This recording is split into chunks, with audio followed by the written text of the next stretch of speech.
Si San Pablo sa atong unang pagbasa ming hisgot nga ulipon siya ni Kristo.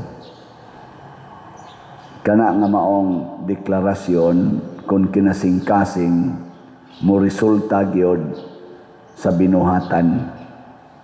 Lingiyay mong tupad na ulipon ka ni Kristo. Lingiya ba?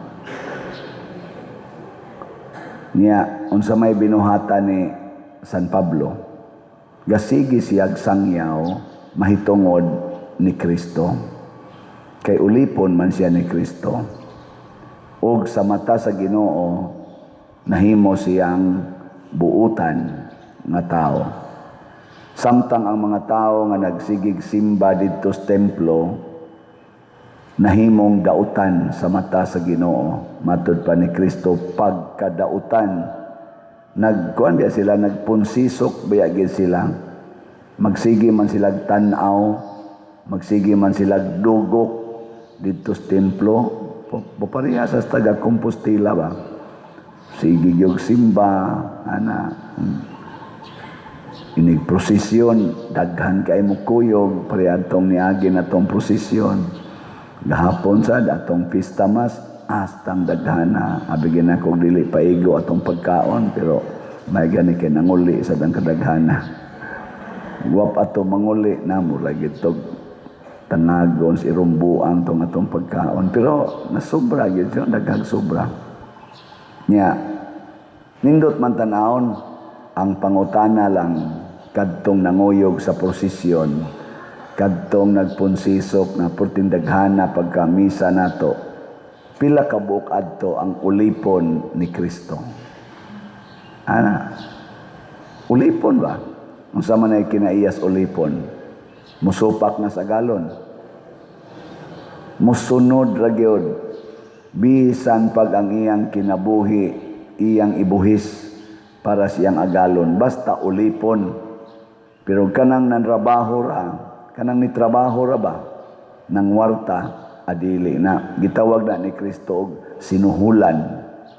Ang sinuhulan dili gid na muonong sa iyang agalon, ug moabot na kuno ang mga pagsulay, mudagan ra gid na kay sinuhulan ra man. Lain na sang lingi sa imong tupad na pilay suhol nimo, pilay suhol nimo sa Ginoo. Unya unsa may atong timaan at kita mga sinuhulan, demanding ba mo na ang mga tao diri sa panahon ni Kristo mi-demand.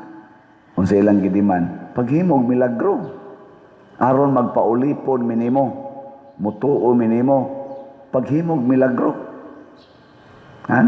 Ako sugman kita mutuo kana mga tao maghimog milagro, labi maghiling, labi na jud makita taanang na ang giyawaan nga ang liog motuyok nya moabot dayon ang usa ka tawo nga iya dayong priubiran mawagtang ding yawa, asos mura tag ulipon anang tawhana no, magsige na lang tag sunod-sunod bisag unsay yang isulti atong sundon, pero paghimo usag milagro mo na karon aron ta musikat paghimog milagro.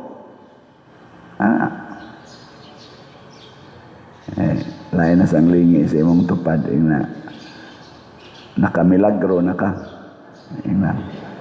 nakamilagro. Oy, ang milagro magihisgutan ni Kristo lahi. Ingon siya, sama nga si Hunas nag-standby og 3 ka adlaw didto sa tiyan sa isda. Ang anak sa tao sad mag-standby og 3 ka adlaw ilawom sa yuta. Ang pruiba ni Kristo sa iyang pagkamanluluwas mao ang pagpakamatay. Muna ang makaluwas nga tinud-anay mao ang pagpakamatay. Si San Pablo na priso didto sa Roma, iya maning sulat didto sa Roma, taga Roma. Na priso sad siya didto og gipatay siya didto. Giputlas liog og mao toy iyang pagpakita nga ulipon siya ni Kristo kaabag siya nga manluluwas kay ang sugo ni Kristo niya isip ulipon isangyaw ang maayong balita. Ug unsay may maayong balita na ang kamatayon dinhis kalibutan dili na angayng kahadlukan kay tuay pagkabanhaw nga naghulat. Gilingay mong tupad ingna okay na nimog mamatay. Sige na rabang linog okay ra nimo mamatay. Magkaratol-ratol magani kag na kay kidney failure. Nainidool na ko pader. Ang ako yung taong anak pader.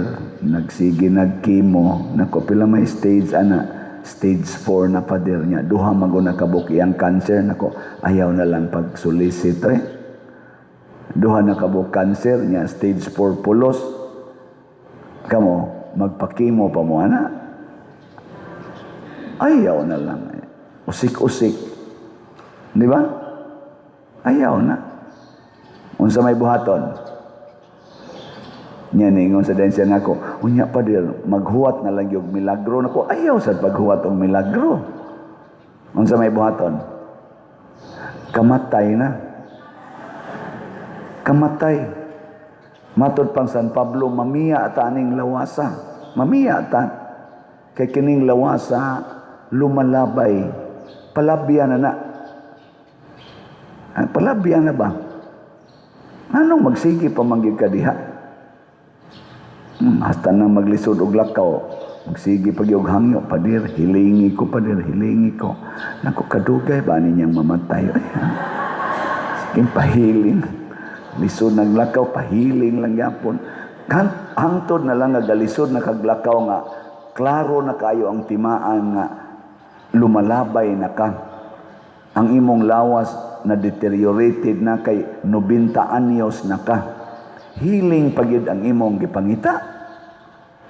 Tingali healing, pero healing sa imong attachment ni ining lumalabay na kalibutan.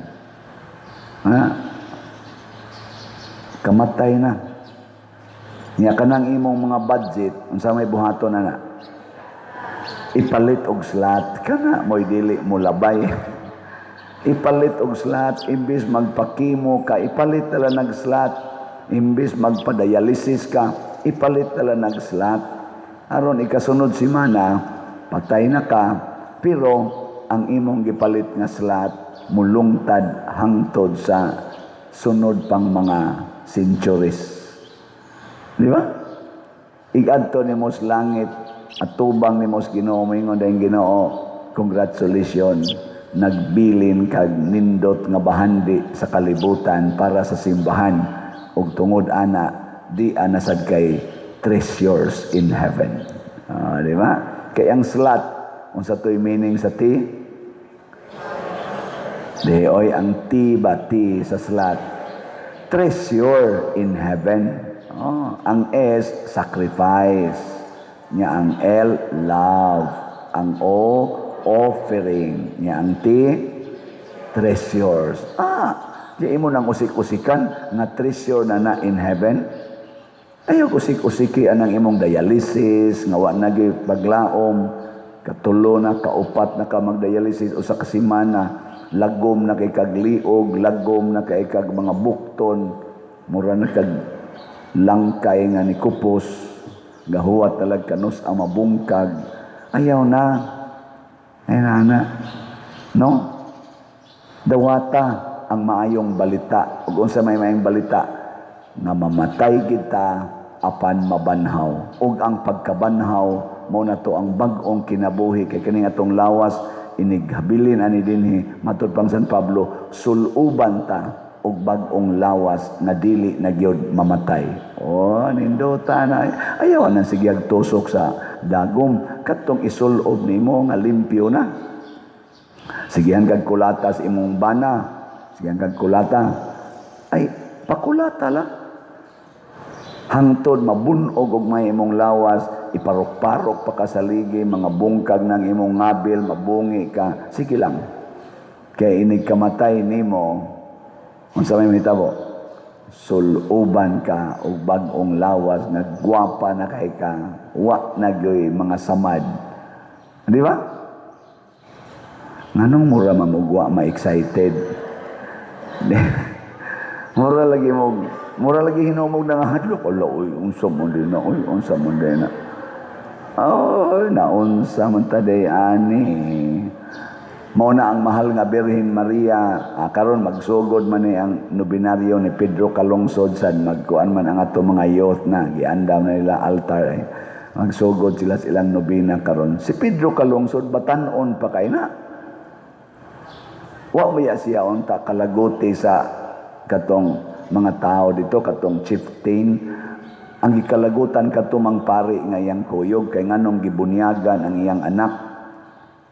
Pero iya mang gialihan ang pari. Di na siyang dagan. Di ka na mo hilabtan. Kaya kanina yung pari, ningon man siya nga, patya lang kog una kay ang pari may akong depensahan. Kinsa ninyo dinhi ang muliwat ni Pedro Calungsod na inyo jud kong depensahan kay kamo gyud magpakamatay. Bitaas ang kamot be. Sige. Isa-isa sa kamot di man gikampalit og slat gani.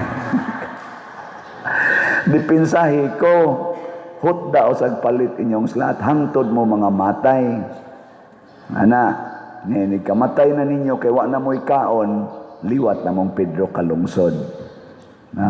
Pero munindot ang simbahan. Muna si Pedro Calungsod, sa iyang kabatanon, gidipinsahan niyang pare, pero pagkahuman niya kamatay, gipatay man sa tong pare. Kaya ningon man sang pare, pagkamatay magani akong sakristan, ako na bahinoon. Gidawat sa pare ang bangkaw ug ang sundang. Motong hiwa-hiwain taon ni sila mura sila kanabang mga baboy bang giataro ba. Ana nya gihug kunos dagat. Wa gyud makita. Pero nakita sila sa matas Ginoo. Munang na-enthrone sila isip mga santos. Ana mao na ang gipasabot ni San Pablo nga maayong balita.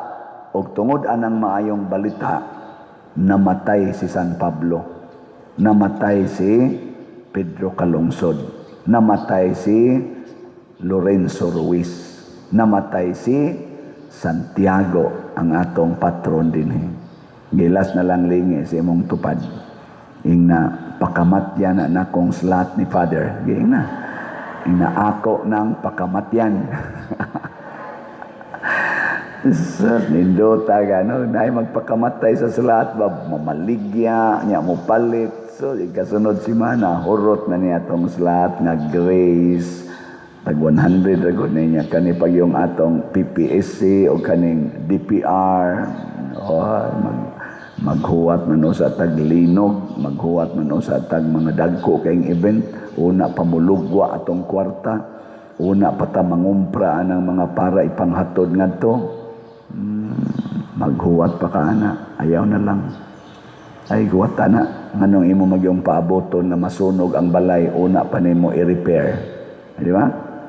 Ayaw huwat nga mabungkag o sa imong balay, una pa ka mo repair. Ayaw huwat nga kining atong simbahan mo bati og maayo ang naong mga bungkag na ng lingkuranan, una pa yung ka mo donate. Karon nga wa pa na mabungkag, ato na ng ilisan. Ang among desisyon sa atong team, sa consultants nato, sa mga PPC, PFC, o sa aning atong mga architect, murag na ami inkling na dili na lang na i-repair ang atong mga lingkuranan. Ato na lang ng ilisan. Nya kanang mga tarong-tarong pa, nga makaya pa, ato nang ihatag nato sa mga kapilya. Okay ra mo? Na bantayan. Nya kada pamilya sa Compostela mo angkon og usa ka bag-ong lingkuranan. Okay mo ana? Ingka ayaw sa pader, ayaw sa. Oy, may lamumulingkod o niya. Igihan pa kay istanan tanawa mabag-o na to lingkuranan. Igihan na kay kaako ng lugar diha. Ako ng lugar. Iwakli pa. Irog. Ako ng lugar. Di ra magpalit og slat. Ato ang yapon ng islat-slat, no? Og dili maangkon og usa ka pamilya, tabangan og 5 ka pamilya. Di ba? Nya sa ato mga online parishioners, Ala, slat-slat sa ta. Kamo sa mga arang-arangan pagkabutang, ala, angkon sa mugtag sa ka. Mga pilam ni kabuk. 20 times. Maghimo lang tag 22 siguro atong buhaton din eh. 22 or 23 ka. O, pala na ako. Ipa nga to. Basta mga anak tingay, mga 22 ka na ganing kada linya. Nya ato pag nang extinan dito, mahimo na ng unom ka linya. 22 times 6. Pila na? 12 ka, 72? 132. Pila kabok pamilya sa Compostela? Sige, tubag. Household. Abot ka mo din og mga 2,000. Household. Sobra. Mga 5,000. Tibuok ba? Barangay ba? Sana? Municipal. No?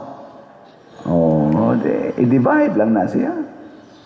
Yan ay ubang pamilya mo, angkon og tagsa, nasa ubang pamilya, magtabang, tag na po, kabuok. Inikabutang ang inyong bangko, direct pwede na magdungag kamatay. Doon na mo yung mga trono dito sa langit. Nao lang na nato pagkwintagod. Ako mo angkon man jud kog usa, siguro man gina. 100 ko ana lang, 31. Kanarong na nagsimba din mo angkon sa mong taglima ka buok. Di na gani kaabot nga to ganis dap-dap siguro, di na gani tingali kaabot nga to tag-ubi, di na kaabot nga to mahagnaw, hurot-hurot na diri sa poblasyon. Di ba? Pero kani damgo ra gini, wa gini kamatuoran. Naman tayo mga 271 ka subscribers. Ibutang lang nato 1/4 ana mupalit. 1/4 ba? Mupalit og tagsa. Ana. Pila may 1/4 sa 270. Di sa mo kamo mo kwenta. Bahala. So, dali raon ta kun ato lang yung hunahunaon nakitang tanan ulipon ni Kristo. Nakitang tanan sa paggamit nato sa atong bahandi, kwarta man, talento man, or oras man, gamito nato para sa lawas nga mistiko ni Kristo nga mao ang simbahan. Dali ra gyud kaayo. Unya kun ang tanang mga Katolikos Pilipinas, apil na ng ato mga politicians, naa ng panghuna-hunaan ang akong bahandi para ni sa community. Dali kay nila pagsulbad kining problema sa Pilipinas. Din ata moagi anang impeachment, mga hearing, mga papriso ngadto sa ICC. Di na ta moagi ana just to solve problems in the Philippines. Kinahanglan pa yun nimong ipapriso ngadto ang former president sa ICC just to solve flood control, just to solve corruption.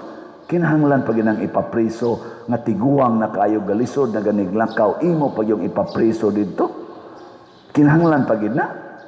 Huna-hunaan na ninyo mga government leaders, ang atong presidente Bongbong Marcos should think about that.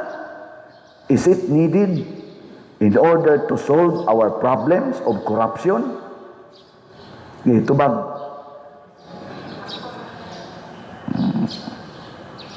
Naman sa imutubag ana, let us bend the law. Let us bend the law.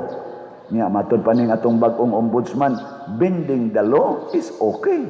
Because you are not breaking the law, you are bending the law. Ang pangutana, asa man padong gibend ang law? Asa man padong? Para sa katawhan nga Pilipino o para sa mga lawbreaker? Kaya kung ni-bend ang law para sa lawbreaker, it is equivalent to breaking the law. If you bend the law para sa kinabag-ang mga tao, labi na gis mga kabos, it is beneficial. Nagyong sa nila pag-bend ang law. Mao na linog. Giunsa nila pagben ang law nga ang dagko kayog scam dili hisgutan panalipdan kining ni ang nitug-an sa tinuod mao'y atong kasuhan. Mao na ilang pagben sa law nga ang dagko kayog mga kaso sa komentaryo sa revelation sa mga gitawag natong mga whistleblower ayaw naghisguti ang ilang mga pangan. Sama nila ni Romualdez, Saldico, ayaw naghisguti, ayaw nagkasuhi. Pero kaning nagsulti, sama nilang Diskaya, sama atong, sa tuwingan ato, Surgeon, limot ko ato, kana sila mo'y imbestigaha, hangtod ng tatak sa ilang notaryo, sa ilang kanini ang, sige na, affidavit, question na, pero kaning dagko kay scam nga trillion, ayaw na. Mauna ang ilang pagben sa law to please the people. And who are these people? The people in authority. And that is very, very un-Christian. That is very ungodly. Mauna ampo ta nga unta kining atong mga leaders kay ato naman gini silang na elected. Pagbag-o na mo before mo abot ang panahon nga matod pa ni Kristo, moabot unya ang panahon mubangon ang mga tao sa Ninive og mosudya og mo condemn kaninyo. Mubangon ang rayna sa habagatan kay iyang gisunod ang pulong sa Ginoo pinaagi ni Solomon ug ni apay labaw ni Solomon dinhi ang pulong ni Kristo. Ang Ninive nagbag-o sa ilang mga sala naminaw sa pulong ni propeta Jonas. Ug matod pang Kristo ni apay labaw ni Jonas dinhi ang iyang pulong nga nagdaog kaluwasan.